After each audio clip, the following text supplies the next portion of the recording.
Magandang umaga Pilipinas, ating oras sa hudyat, 5:36 ng umaga. Umulan man o umaraw, bumagyo man o hindi, tuloy na tuloy pa rin ang Pasko. Ano po bang balak ng inyong pamilya? Manonood po ba kayo ng sine? Mamamasyal sa mga parke o dadayo kina ninong at ninang? Aba, para maging handa kayo sa magiging lagay ng panahon, narito ang forecast ng Pag-asa sa iba't ibang bahagi nitong ating bansa.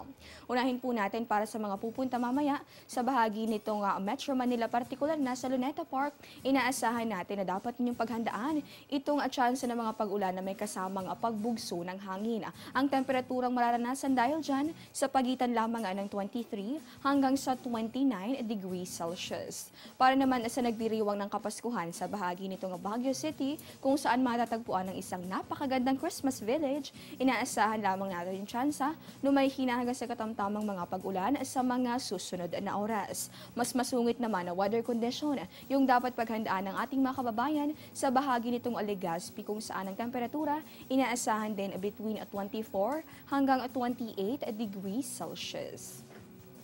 Check naman po natin para sa ating mga taga-subaybay na nanonood all the way from Tacloban, Iloilo, Bacolod at pati na rin sa Metro Cebu. Inaasahan naman natin yung mga pag-ulan dito po sa tatlo sa ating mga nabanggit na probinsya. Pero sa Metro Cebu, inaasahang iiral yung pangkalahatang maaliwalas na panahon at ang temperatura between 25 hanggang sa 31 degrees Celsius.